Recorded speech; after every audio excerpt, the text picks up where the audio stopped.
जय हिंद दोस्तों, GK with Marwari channel के यूट्यूब चैनल पर आपका हार्दिक स्वागत है। आज हम हिंदी के मॉडल टेस्ट देख रहे हैं। इन क्वेश्चनों को आप अपने उसी दोस्त को शेयर करें जिसको आप नौकरी लगते हुए देखना चाहते हैं। ठीक है, इस सीरीज में हम 50 क्वेश्चन देखेंगे और इन 50 क्वेश्चनों से जो जो क्वेश्चन आए हुए हैं और जो आएंगे आप डेफिनेटली पेपर में देखेंगे। ठीक है, तो आपका समय चयन करते हुए शुरू करते हैं। पहला क्वेश्चन, निम्नलिखित में से कौन सा देशज शब्द है? ठीक है, देशज शब्द का अर्थ है देसी भाषा का शब्द कौन सा है। ठीक है, कांच है, ताकत है, सपना है या थान है। ठीक है, तो इसका आंसर जो होगा सर वो होगा ए, कांच। कांच देसी भाषा का शब्द है, ताकत अरबी भाषा का शब्द है और ये सब दूसरी यानी अन्य भाषाओं के, विदेशी भाषाओं के शब्द हैं। ठीक है, सेकंड क्वेश्चन आपकी स्क्रीन के ऊपर दिख रहा होगा, निम्नलिखित में से कौन सा तत्सम शब्द है? तत्सम शब्द यानी संस्कृत वाला शब्द। ठीक है, इस क्वेश्चन का आंसर होगा ऊंचा, अश्रु, आग या चीता। तो इसका जो राइट आंसर होगा वो होगा बी, ऑप्शन बी। ठीक है, इस चैनल में कह रहा हूँ, ये जो क्वेश्चन मैं बता रहा हूँ ये आप के पेपर में एक न एक बार या दो बार रिपीट होंगे, डेफिनेटली रिपीट होंगे। ठीक है, ये 6 शिफ्ट में, 5 या 6 शिफ्ट में, 6 में से 6 में देख लेना, ये क्वेश्चन आपका रिपीट होंगे। ठीक है, तीसरा क्वेश्चन आपकी स्क्रीन के ऊपर दे रखा होगा, हल्दी का तत्सम शब्द है। ठीक है, तत्सम यानी संस्कृत शब्द कौन सा है हल्दी का? ठीक है, हर्ट, हरिद्रा, हरित या हृदय। तो इसका जो राइट आंसर है वो है बी, हरिद्रा। नेक्स्ट क्वेश्चन आपकी स्क्रीन के ऊपर दे रखा है, संज्ञा के भेद कितने होते हैं? संज्ञा के भेद कितने होते हैं? एक अभी नए नए जो अध्यापक बन रहे हैं यूट्यूब पर, उन्होंने भी एक शॉर्ट्स डाला, उसमें बोलते हैं कि संज्ञा के 5 प्रकार होते हैं, जबकि गलत है। ठीक है, मैं एक ऑथेंटिक किताब से बता रहा हूँ आपको, जो कि मैंने अभी थंबनेल में बता रखी है आपको। ठीक है, संज्ञा के 2, 3 या 5 या 4। तो राइट आंसर है सर बी, 3 प्रकार होते हैं। कौन सी? व्यक्तिवाचक, भाववाचक और जातिवाचक। ठीक है, नेक्स्ट क्वेश्चन आपकी स्क्रीन के ऊपर दे रखा है, दिए गए शब्दों में से जातिवाचक शब्द बताइए। ठीक है, पहला है लकड़ी, दूसरा है आप, तीसरा है बुनना, चौथा है रमेश। देखिए, इस क्वेश्चन का जो राइट आंसर है वो है ए। क्या है? ए। ए जो राइट आंसर है यानी लकड़ी। लकड़ी जातिवाचक को बताती है क्योंकि बहुत सारी लकड़ियां होती हैं। ठीक है, आप जो है ये सर्वनाम में आ जाता है, बुनना क्रिया हो जाती है, रमेश व्यक्तिवाचक संज्ञा है इसीलिए लकड़ी। ठीक है, विशेषण से बनी भाववाचक संज्ञा कौन सी है? ये इंपॉर्टेंट है भैया। ये क्वेश्चन आप मैं कह रहा हूँ, जो मैं क्वेश्चन करवा रहा हूँ वो एग्जाम में छपेंगे और ऐसे क्वेश्चन यूट्यूब पे कोई नहीं करवा रहा है। ठीक है, तो विशेषण से बनी भाववाचक संज्ञा कौन सी है? ए है भय, बी है एकता, सी है लकड़ी और डी है बैठक। क्योंकि लकड़ी अभी हमने पढ़ लिया, ये जातिवाचक है तो ये कट गया। बैठक, बैठक भी गलत है। एकता, एकता भी गलत है। भय, भयानक से बना भय। ठीक है, तो जाति भाववाचक संज्ञा कौन सी है? विशेषण से बनी भय। ठीक है, नेक्स्ट क्वेश्चन, सातवां क्वेश्चन अपने स्क्रीन के ऊपर दे रखा है, सर्वनाम से बनी भाववाचक संज्ञा है। सर्वनाम से बनी भाववाचक संज्ञा कौन सी है? बुराई, मिठास, ममता या प्यास। तो इस क्वेश्चन का राइट आंसर होगा सी। ये किस सर्वनाम से बना है? तो मम सर्वनाम से मिलकर ममता बना है, तो इसका आंसर होगा सी। नेक्स्ट क्वेश्चन अपनी स्क्रीन के ऊपर ये रहा, डैश डैश डैश भी बाजार में बाजार जाना है। ठीक है, वह, सॉरी, वहाँ, वरना, कहाँ और मुझे। ठीक है, तो वहां लिखे तो वहां भी बाजार जाना है, नहीं जम रहा है कट। वरना भी बाजार जाना, ये भी नहीं जम रहा है। कहाँ भी जाना, कहाँ भी बाजार जाना, ये भी नहीं कट रहा है। मुझे भी बाजार जाना है, ये जम रहा है। तो ये शब्द किसका हो गया? ये मुझे सर्वनाम का है। ठीक है, सर्वनाम के कितने भेद होते हैं? ठीक है, तो सर्वनाम के कितने भेद होते हैं? ऑप्शन ए है 5, बी है 4, 6, सी है 4, डी है 9। तो सर्वनाम के सर 6 भेद होते हैं। कितने भेद होते हैं सर? 6 भेद होते हैं। कौन कौन से?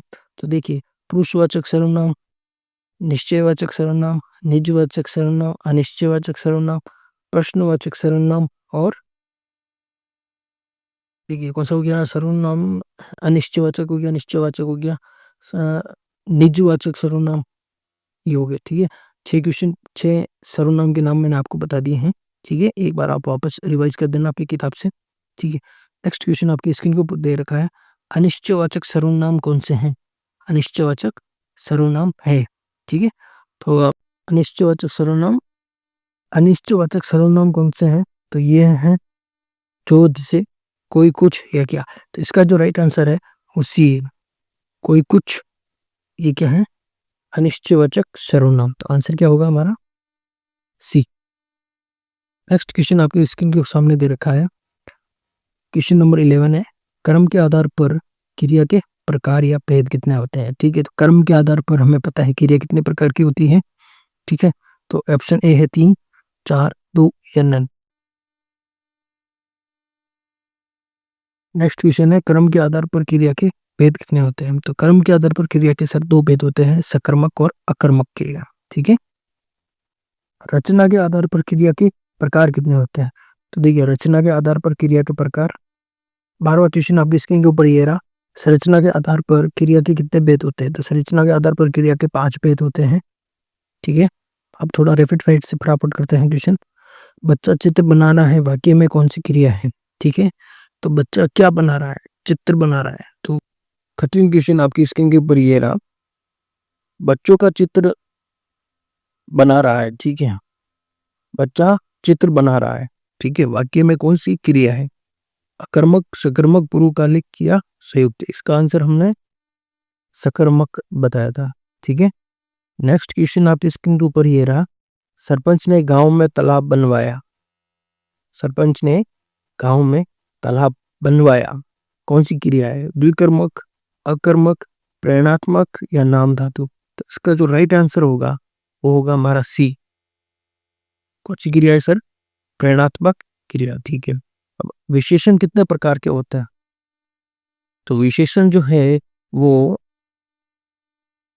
विशेषण 5 प्रकार के होते हैं। ठीक है, ना तो 6, ना 4, ना 3, इसका हमने बनाया नहीं। तो ऑप्शन नंबर सी कौन कौन से? तो एक तो होता है सर गुणवाचक, दूसरा होता है संख्यावाचक, तीसरा परिणामवाचक, चौथा है सार्वनामिक या संकेतवाचक, पांचवा है व्यक्तिवाचक विशेष। ठीक है, उसके बाद में नेक्स्ट क्वेश्चन है, सर्वनाम से बना विशेषण कौन सा है? सर्वनाम से बना विशेषण कौन सा है? ठीक है, रंगीन गलत, पूजनीय गलत, लुटेरा गलत, इसका आंसर होगा ए, मेरा। ठीक है, नेक्स्ट क्वेश्चन, वह डैश डैश डैश चलता है विशेषण है, इसमें क्या है? वह रोज चलता है? नहीं। धीरे धीरे चलता है? मे बी ये हो सकता है। कहाँ चलता है? गलत। सहारे से चलता है? गलत। आंसर होगा बी, तो वह धीरे धीरे चलता है। नेक्स्ट क्वेश्चन, संधि किसे कहते हैं? ठीक है, दो वर्णों के मेल को संधि कहते हैं, या दो शब्दों के मेल को संधि कहते हैं, या शब्दों के अर्थ परिवर्तन को संधि कहते हैं, या उपयुक्त सभी? तो इसका जो राइट आंसर होगा वो होगा सर ए, वर्णों के मेल को संधि कहा जाता है, दो वर्णों के मेल को संधि कहा जाता है। नेक्स्ट क्वेश्चन, निम्नलिखित में से किसमें स्वर संधि नहीं है? ठीक है, ये क्वेश्चन देखना है आपको, गरीश, परोपकार, मतेक्य या संतोष? ठीक है, तो इसका जो राइट आंसर होगा वो डी होगा। ठीक है, ये संतोष में आप देखिए इसको सम प्लस तोष में तोड़ा गया है, और ये व्यंजन संधि का उदाहरण है। ठीक है, नेक्स्ट क्वेश्चन है, यशोगान शब्दों का संधि विच्छेद होगा। ठीक है, यशोगान शब्द का संधि विच्छेद होगा। यशो प्लस गान गलत, यश प्लस गान। ठीक है, यश प्लस गान ये नहीं हो सकता, क्योंकि विसर्ग आता है तब ओ में बदलता है, तो बी इसका करेक्ट आंसर होगा। कौन सा होगा? बी। ठीक है, नेक्स्ट क्वेश्चन है 21वां क्वेश्चन, सु प्लस आगत, सु प्लस आगत से मतलब सु प्लस आगत का संधि क्या होगा? ठीक है, जुड़ने के बाद में क्या बनेगा? ये तो विग्रह दे रखा है, तो इसकी संधि क्या होगी? ठीक है, स्वागत, सु प्लस आगत, सुआगत, या स्वागत, या ये वाला स्वागत या स्वागत। तो इसका जो राइट आंसर होगा वो सी होगा, स्वागत। ठीक है, इन क्वेश्चनों को लाइक करिए, अपने दोस्तों के साथ शेयर करिए। ठीक है, क्वेश्चन और तगड़े तगड़े आगे हम दे रखे हैं। ठीक है, अन्वीक्षण, मुझे लग रहा है ये अन्वीक्षण आपके छपेगा, डेफिनेटली छपेगा ये पेपर में। अन्वीक्षण में कौन सी संधि है? दीर्घ संधि, अयधि संधि, यण संधि और वृद्धि संधि। ठीक है, अब आप पता लगाना है तो कैसे लगाएंगे? देखिए, वह के जस्ट आगे आधा शब्द दे रखा है, और यह और वह के सामने आगे जब आधा शब्द दे रखा हो तो समझ लेना कौन सी संधि होगी, यण संधि। ठीक है, तो इसका राइट आंसर होगा सी, जी, यण संधि। ठीक है, इसके बाद में आता है सर हमारा समास के कितने भेद होते हैं? तो समास के सर 6 भेद होते हैं।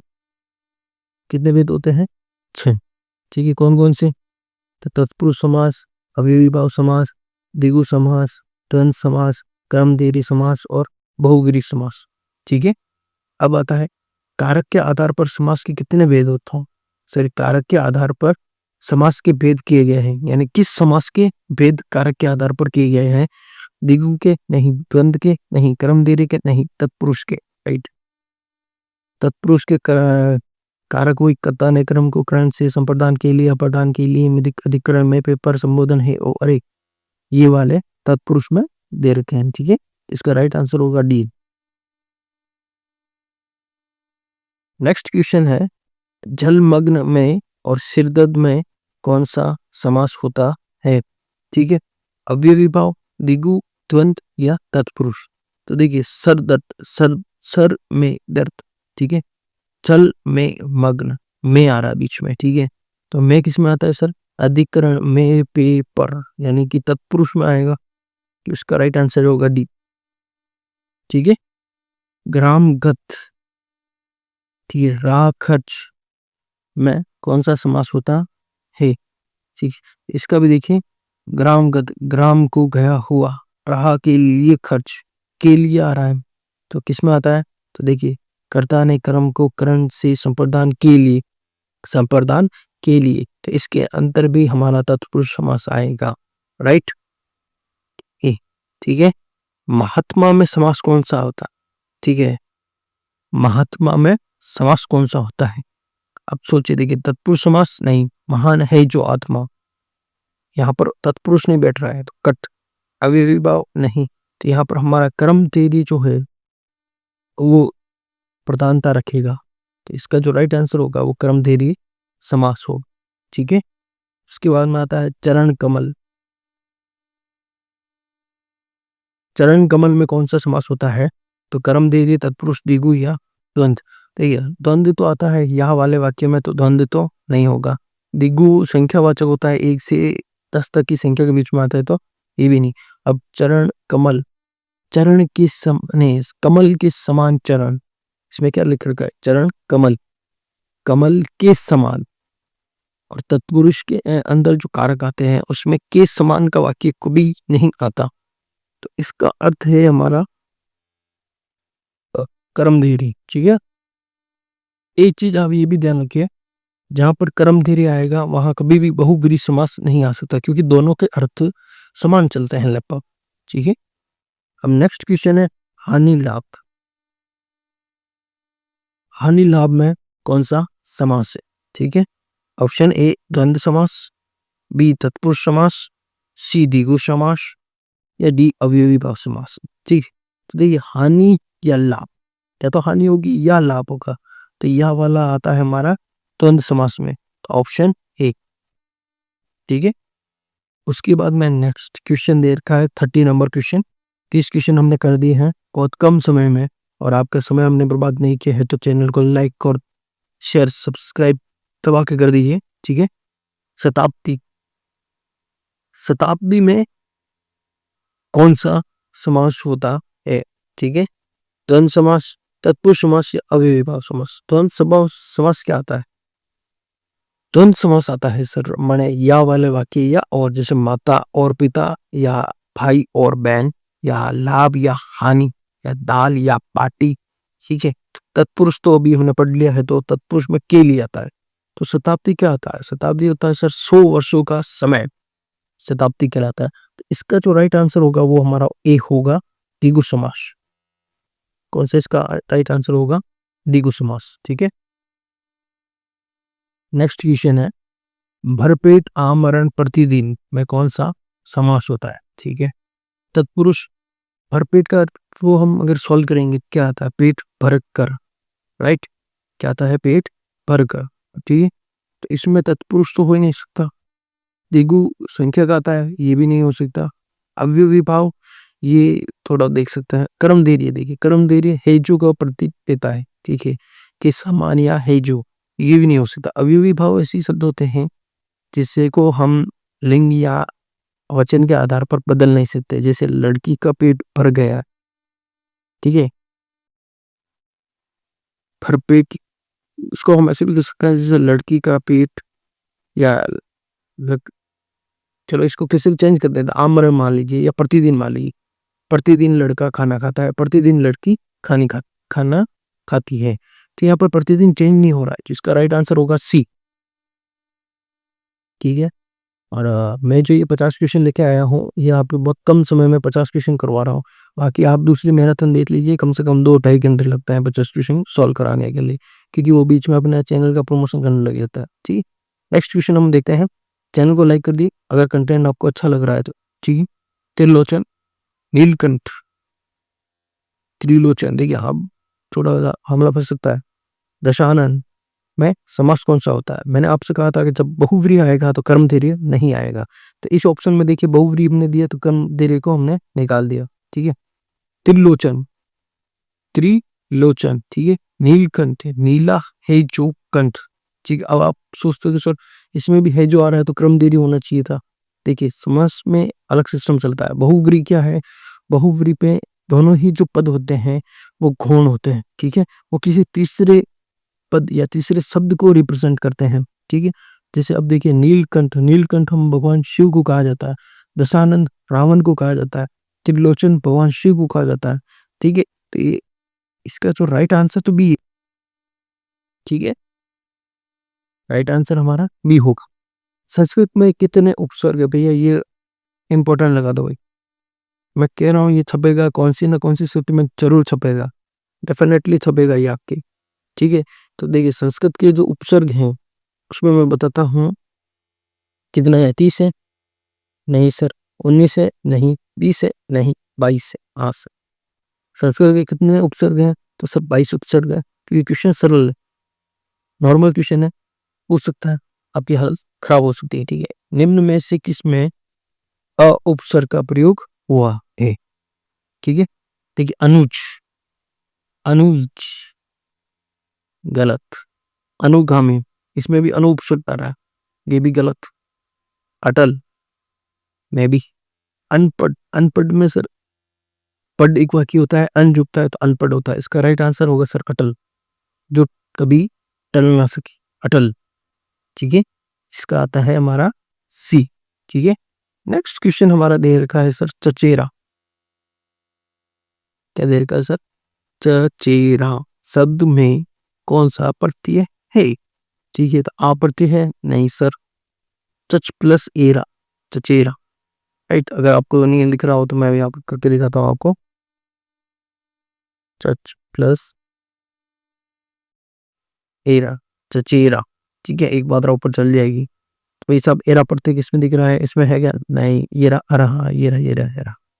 ये हो गया हमारा राइट आंसर। तो आंसर हो गया हमारा सी, ठीक है। नेक्स्ट क्वेश्चन है, किस शब्द में उपसर्ग का प्रयोग नहीं हुआ है? भैया यहाँ आप पढ़ सकते हो, ठीक है। अभी देखिए क्वेश्चन में मैंने जो अभी दे रखे हैं बहुत तगड़ा दिख रहा दे रखे, ठीक है। अब देखिए ओ गुण, ठीक है, इसमें ओ जो है वो उपसर्ग है, अब ये राइट है, इसमें उपसर्ग है, राइट। लाचार, चार के आगे ला लगा दो तो लाचार बन जाता है, तो ये भी है। कपूत, ठीक है, पूत के आगे क लगा दो तो ये भी बन सकता है, कपूर। अब लड़ाकू, लड़ाकू के आगे आप नड़ प्रत्यय नहीं लगा सकते, तो इसका राइट आंसर डी होगा सर। इसका राइट आंसर डी होगा। नेक्स्ट क्वेश्चन आप ये के ऊपर ये रहा, निम्न में से किसमें ई प्रत्यय है, ठीक है। ई प्रत्यय हमें देखना है। क्रोधी, क्रोध प्लस ई, रोगी, रोग प्लस ई, होगी, भोग प्लस ई, रूसी, रूस प्लस ई, चीनी, चीन प्लस ई, प्याली, प्याल, प्याल प्लस ई, नाली, नाला प्लस ई, प्याला प्लस ई, प्याली, नाला प्लस ई, न्याल, नाली, ठीक है। इसमें हो सकता है ये राइट तो मान देता है। मॉर्निंग, मोर प्लस इसमें नी पड़ती है सर, शेरनी में भी नहीं पड़ती है, नंदनी में भी नहीं पड़ती है, सेठानी में आनी पड़ती है, सेठानी में आनी पड़ती है, जेठानी में आनी पड़ती है, तो ये नहीं हो सकता, ठीक है। मलिन में ई पड़ती है, कुमारिन में इन पड़ती है, जोगिन में इन पड़ती है। नकलची, ई, नकलची, ची में ची पड़ती है, तोपची और अफीम ची, इसमें ची पड़ती है, तो इसका राइट आंसर ए होगा, ठीक है। चांद का पर्यायवाची शब्द नहीं है, ठीक है, चांद का पर्यायवाची शब्द नहीं है। इस 50 क्वेश्चनों की सीरीज में हमने पर्यायवाची नहीं लिए हों, क्योंकि पर्यायवाची को हम अलग से अभी आज या कल में एक वीडियो बना देंगे जिसमें सारे पर्यायवाची ले लेंगे, ठीक है। चांद का पर्यायवाची शब्द नहीं है, वधु नहीं है, सुधाकर नहीं है, भानु नहीं है या चंद्रमा नहीं।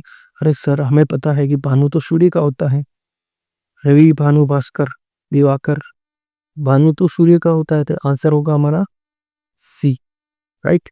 नेक्स्ट क्वेश्चन है, निम्नलिखित शब्दों में शुद्ध शब्द कौन सा है भैया, यहाँ पढ़ सकते हो, शुद्ध शब्द है, ठीक है।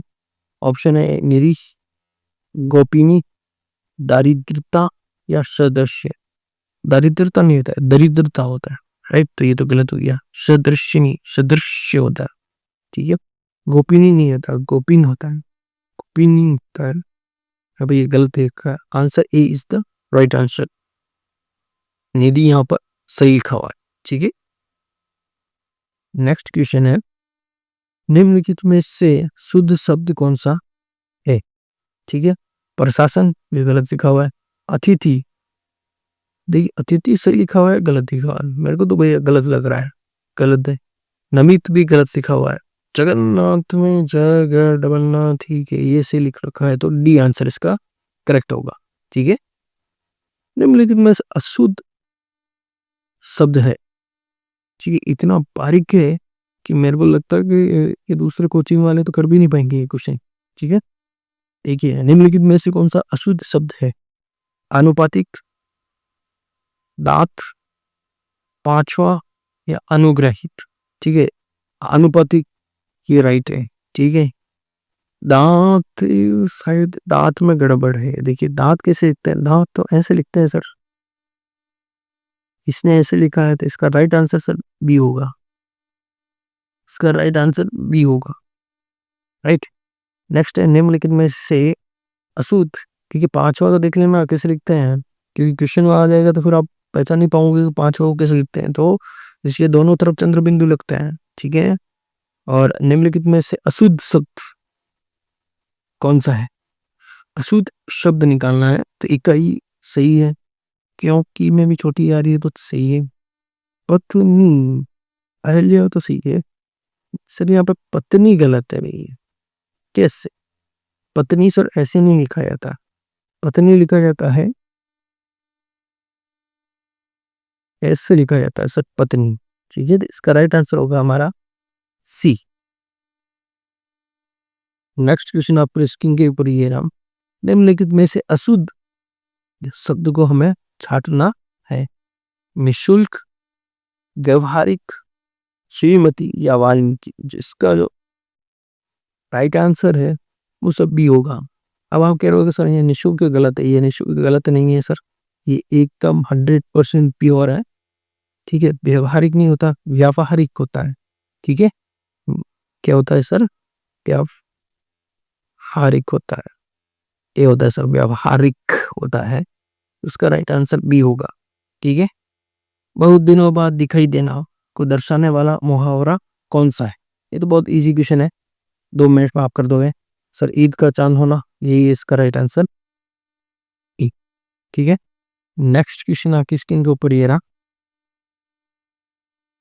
फूलाना, फूलेना समाना या फुलाना समाना, ठीक है। फुलाना समाना का अर्थ है कलंकित करना, खूब मौज होना, उत्तरदायित्व होना या बहुत प्रसन्न होना, ठीक है, तो इसका आंसर बी। निम्नलिखित में से कौन सी लोकोक्ति असंगत है यानी गलत बतानी है।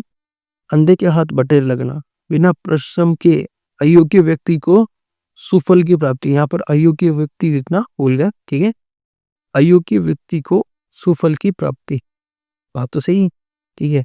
ऊंट के मुंह में जीरा, यानी आवश्यकता तो अधिक है पर आपूर्ति कम, ठीक है, ये भी राइट है। एक अनार 100 बीमार, वस्तु अल्प है और चाह अधिक है।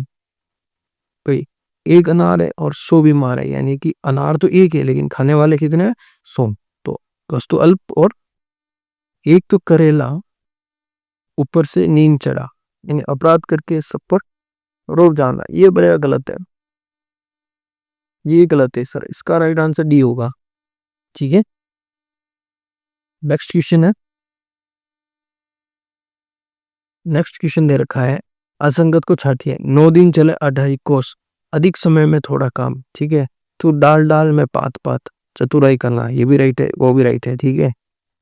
जिसकी लाठी उसकी भैंस, शक्तिशाली की विजय।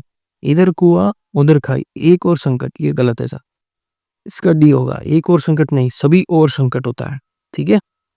इसका भी आंसर होगा हमारा डी। अंक भरना मुहावरे का सही अर्थ है, ये पिछली बार शायद वीडियो के प्री एग्जाम में आया था। बहुत थक जाना, स्नेहपूर्वक गले लगना, एकमात्र सहारा, या फिर मूर्ख होना। तो इसका आंसर जो होगा सर बी होगा, स्नेहपूर्वक गले में, ठीक है। खेत रहना मुहावरे का अर्थ है युद्ध में मारे जाना, खुशी मनाना, अवसरवादी होना या गुस्सा होना। तो इसका राइट आंसर होगा सर ए, युद्ध में मारे जाना है, ठीक है। ये से इंपॉर्टेंट लगा देना, ये मेरे हिसाब से लग रहा है मेरे को। लास्ट बट नॉट लिस्ट, ठीक है, चींटी के पर निकलना मुहावरे का सही है। मृत्यु के दिन समीप होना, नुकसान होना, दूर दूर रहना या ईर्ष्या करना। इसका राइट आंसर ए होगा, ठीक है। मिलते हैं नेक्स्ट वीडियो में। चैनल को लाइक करें, सब्सक्राइब करें, धन्यवाद।